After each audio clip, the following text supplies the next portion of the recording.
Hallelujah, praise the Lord.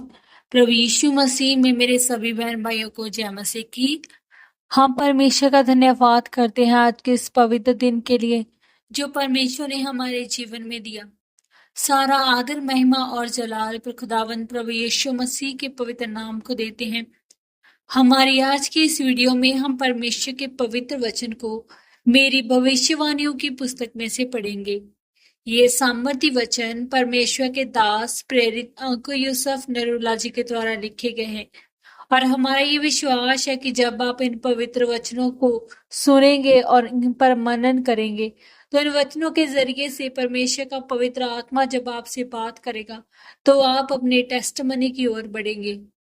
तो पूरे विश्वास के साथ इन पवित्र वचनों को पूरा सुने। आज का पवित्र वचन, परमेश्वर हमारे साथ है।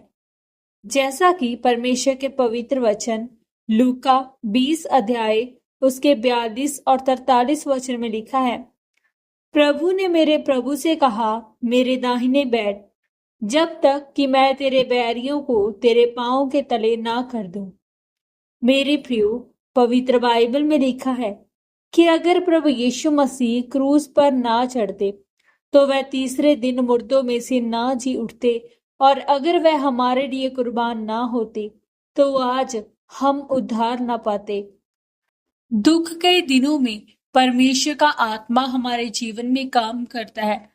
अगर शैतान ने ये देख लिया कि आप दुखों में परमेश्वर की हजूरी से, पवित्रताई, रोजों और बाइबल के वचनों से दूर हो रहे हैं तो आप उन दुखों से कभी भी बाहर नहीं आ सकते। परमेश्वर ने दर्शन में यूसुफ से कहा था कि मैं तुझे ऊंचा करूंगा, लेकिन वह ऊंचा होने के बजाय और दुखों में और नीचा चला गया था। वह गड्ढे में गिराया गया, मिस्र में बेचा गया और समस्या उसके जीवन का हिस्सा बन गई थी। शैतान ने उसके जीवन को ऐसा कर दिया था कि उसे लगे कि परमेश्वर उससे प्रेम नहीं करता और वह उसे छुड़ाना नहीं चाहता। एक मसीही तभी पाप में गिरता है जब उसे ये विश्वास हो जाता है कि कोई मुझसे प्रेम नहीं करता और मेरी प्रार्थनाओं का उत्तर नहीं आने वाला। लेकिन अपने दुखों में और सताव में भी यूसुफ ने परमेश्वर के वचनों पर चलना नहीं छोड़ा और तब परमेश्वर ने अपनी योजना को जो उसने कही थी उसके जीवन में जाहिर करके उसे ऊंचा किया। जब मसीह में आने के बाद मेरे विरोधी बहुत बढ़ गए थे तो मैं अपने जीवन से बहुत निराश हो चुका था। लेकिन पवित्र आत्मा ने मुझसे कहा कि जब शैतान यूसुफ को बोलता था कि तेरे लिए परमेश्वर की कोई भी अच्छी योजना नहीं है, तो तभी परमेश्वर ने राजा के मन में डाला कि यूसुफ को बुलाओ ताकि मैं उसको प्रधानमंत्री बना सकूं, मैं उसको ऊंचा कर सकूं। एक बात मैं आपको अपने तजुर्बे और परमेश्वर के वचन से बता सकता हूं कि जब शैतान आपको परमेश्वर से दूर करने की कोशिश करे या आपको ऐसा दिखाए कि परमेश्वर आपकी प्रार्थनाओं को नहीं सुन रहा है, उसी समय परमेश्वर आपको ऊंचा करने और आशीषित करने की सोच रहा होता है।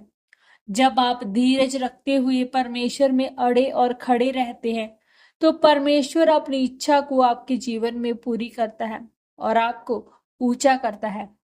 इसीलिए मेरे प्रियो, अपने दुख के समय में परमेश्वर से दूर नहीं बल्कि नजदीक जाएं।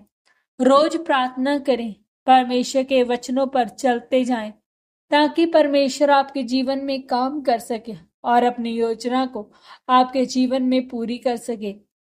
जब आप रोज रोज परमेश्वर के वचनों पर चलते जाते हैं तो वह कभी भी आपको नहीं छोड़ता, वह आपकी अगुवाई करता है, क्योंकि परमेश्वर का राज्य ऐसा ही है और अपने लोगों को ऊंचा करना उसकी आदत है। आमीन। पवित्र वचनों के अनुसार अंगीकार। सर्वशक्तिमान परमेश्वर, मैं आपके इस वचन के लिए आपका धन्यवाद करती हूँ। परमेश्वर, मैं अंगीकार करती हूँ कि मैं अपने जीवन के हर हालातों में आपके वचन और पवित्रताई में चलती रहूंगी और अपने दुख और परीक्षा के समय में अड़ी और खड़ी रहूंगी ताकि मेरे जीवन में आपकी योजना पूरी हो सके। प्रभु यीशु मसीह के पवित्र और सामर्थी नाम में हम मांगते हैं, आमीन, आमीन और आमीन। आज के इन पवित्र वचनों के पढ़े और सुने जाने के द्वारा परमेश्वर आप सभी को बहुतायत से आशीषित करे। सबको जय मसीह की।